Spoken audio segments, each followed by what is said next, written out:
Ich will, dass du dir kurz etwas vorstellst.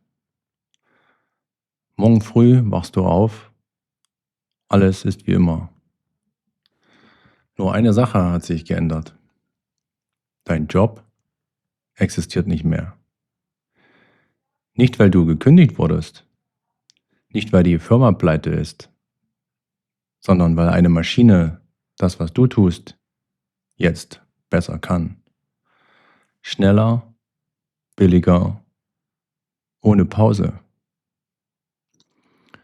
Und jetzt die Frage, nicht, was machst du jetzt beruflich? Die Frage ist, wer bist du jetzt? Ohne den Titel, ohne die Rolle, ohne die Sache, die du sagst, wenn jemand fragt, und was machst du so? Wer bist du dann? Und wenn dir auf diese Frage nichts einfällt, dann ist diese Folge für dich. In den ersten 3 Folgen ging es darum, was KI über uns zeigt, über unser Fühlen, über unser Denken, über unsere Einsamkeit. Jedes Mal die gleiche Erkenntnis. Es war schon vorher kaputt. KI ist das Röntgenbild. Und heute geht es um etwas, das noch tiefer liegt. Unter dem Fühlen, unter dem Denken, unter der Einsamkeit. Es geht um die Frage, wer bin ich? Und was passiert mit dieser Frage, wenn eine Maschine alles kann, was ich bisher als Antwort benutzt habe? Wir lernen früh, dass wir das sind, was wir tun. Schon als Kind. Was willst du mal werden? Nicht, wer willst du mal sein? Werden, nicht sein. Feuerwehrmann, Arzt, Ingenieur.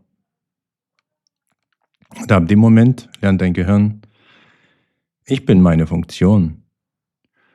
Ich bin das, was ich leiste. Ich bin das, wofür ich gebraucht werde. Und bei Männern wird das verstärkt. Ein Mann wird nicht gefragt, wie fühlst du dich? Ein Mann wird gefragt, was hast du erreicht? Was verdienst du? Was fährst du? Was bist du? Und er lernt, mein Wert ist meine Leistung. Nicht mein Charakter, nicht meine Tiefe, nicht mein Mitgefühl, meine Funktion. Und dann kommt KI und kann es besser. Lass mich mal auflisten, was KI heute schon kann. Sie kann Texte schreiben, besser als die meisten. Sie kann analysieren, schneller als jeder Mensch. Sie kann programmieren, Strategien entwickeln, Präsentationen bauen, E-Mails beantworten, Verträge prüfen, Diagnosen stellen. Sie kann Kunst machen, Musik komponieren, Filme schneiden. Nicht perfekt, noch nicht, aber gut genug. Und gut genug reicht, weil gut genug billiger ist als du, schneller als du und verlässlicher als du. Und jetzt stell dir den Mann vor, der 20 Jahre lang seine ganze Identität auf seine Arbeit gebaut hat, der sich definiert hat über, ich bin der das kann. Und eine Maschine sagt, ich auch, schneller. Was bleibt dann? Ich sag dir, was passiert. Es passiert nicht laut. Kein Zusammenbruch auf offener Straße. Keine Szene. Kein Drama. Es passiert leise. Der Mann wird stiller. Nicht ruhiger. Stiller. Er zieht sich zurück, arbeitet mehr, nicht weniger, hält sich fest an dem, was er kann und kennt. Und innen drin, da ist ein Satz, den er niemandem sagt. Wenn ich nicht leiste, wozu bin ich dann da? Dieser Satz, der steht nicht in einer Studie, der steht nicht in einer Schlagzeile, aber er steht in Millionen von Männern, still, unsichtbar, jeden Tag. Identität ist kein Luxusthema. Identität ist die Grundlage für alles andere.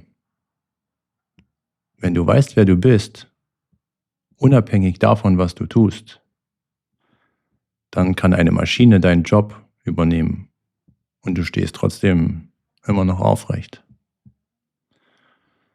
Dann kann eine Beziehung zerbrechen und du fühlst dich nicht als nichts. Dann kann die Welt sich verändern und du weißt trotzdem, wofür du morgen aufstehst. Aber wenn deine Identität an deine Funktion geknüpft ist, dann reicht eine Maschine, um dich auszulöschen. Nicht physisch, nicht psychisch, sondern existenziell. Der Körper lebt weiter, aber der Mann darin weiß nicht mehr warum. Und jetzt die Frage, die keiner stellt. Warum hat niemand dir beigebracht, wer du bist, jenseits deiner Leistung? Warum hat die Gesellschaft dir beigebracht, zu liefern, zu funktionieren, aber dich nicht zu spüren oder dich zu kennen? Weil ein Mann, der sich kennt, ist gefährlich. Nicht gefährlich im Sinne von Gewalt, gefährlich im Sinne von, er macht nicht mehr mit. Ein Mann, der weiß, wer er ist, lässt sich nicht mehr über seinen Job definieren, lässt sich nicht mehr über Status motivieren, lässt sich nicht mehr über Angst steuern. Das System braucht Männer, die nicht wissen, wer sie sind, weil die am härtesten arbeiten, am meisten kaufen und am wenigsten fragen. Ein Mann ohne Identität ist der perfekte Konsument, der perfekte Arbeiter, ein perfekter Gefangener. Und KI? KI reißt das auf, nicht absichtlich, nicht bösartig, aber dadurch, dass sie alles kann, was du bisher als Identität benutzt hast, zwingt sie dich, dir die Frage zu stellen, die du dein ganzes Leben vermieden hast. Was bleibt von mir, wenn ich nichts mehr leisten muss? Und diese Frage ist keine Bedrohung. Diese Frage ist ein Geschenk, denn sie zwingt dich dahin, wo du schon längst hättest hingehen müssen, zu dir selbst. Nicht zu dem, der funktioniert, nicht zu dem, der leistet, nicht zu dem, der liefert, zu dem, der übrig bleibt, wenn all das wegfällt. Und was bleibt? Ich sag dir, was keine Maschine kann. Sie kann kein Versprechen halten. Nicht wirklich. Weil ein Versprechen bedeutet, ich riskiere etwas. Ich könnte es brechen. Ich wähle es nicht zu tun. Sie kann nicht trauern. Nicht wirklich. Weil Trauer bedeutet, ich habe etwas geliebt und es ist weg. Sie kann nicht verzeihen. Nicht wirklich. Weil Verzeihen bedeutet, ich wähle den Schmerz loszulassen, obwohl er berechtigt ist. Sie kann nicht scheitern. Nicht wirklich. Weil Scheitern bedeutet, ich habe alles gegeben und es hat nicht gereicht. Sie kann nicht lieben. Nicht wirklich. Weil lieben bedeutet, ich gebe jemandem die Macht, mich zu zerstören und vertraue darauf, dass er es nicht tut. Das alles kann keine Maschine. Und das alles hat nichts mit Leistung zu tun. Das ist nicht dein Job, nicht dein Titel, nicht dein Gehalt. Das bist du. Ich denke dabei an Väter, an Männer, die Kinder haben. Was erzählst du deinem Kind, wenn es dich fragt, Papa, wer bist du? Sagst du, ich bin Projektleiter? Oder sagst du, ich bin der dich hält, wenn du Angst hast? Der bleibt, wenn es schwer wird? Der manchmal nicht weiß, ob er alles richtig macht und es trotzdem versucht? Das kann keine Maschine. Nicht, weil sie nicht intelligent genug ist, sondern weil sie nichts riskiert. Vater sein heißt, jeden Tag etwas riskieren. Dein Ego, deine Kontrolle, dein Bild von dir selbst. Und trotzdem da bleiben. Das ist Identität, nicht Funktion. Hier ist der Wendepunkt. KI nimmt dir nicht deine Identität. KI zeigt dir, dass du nie eine hattest. Dass du, was du Identität genannt hast, eine Funktion war, eine Rolle, ein Vertrag mit einem System, das sich dafür bezahlt hat, nicht hinzuschauen. Und jetzt steht die Maschine da und macht deinen Job. Und du stehst daneben.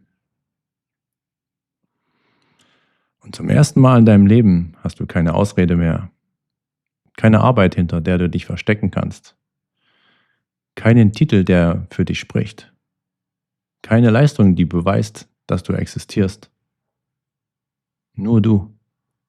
Und die Frage, wer bin ich wirklich?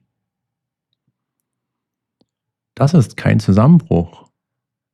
Das ist der Anfang. In der ersten Folge habe ich gesagt, KI ist das Röntgenbild. In der zweiten, du warst schon vor KI abhängig von Sicherheit. Und die dritte, Männer waren schon einsam, bevor KI das sichtbar gemacht hat. Und heute, du hattest nie eine Identität. Du hattest eine Funktion. Und wenn die Maschine die Funktion übernimmt, dann hast du zum ersten Mal die Chance herauszufinden, wer du wirklich bist. Nicht was du bist, wer du bist. Wenn du alles wegnimmst, den Job, den Status, die Anerkennung, und da ist immer noch jemand, der steht, der fühlt, der wählt, der bleibt.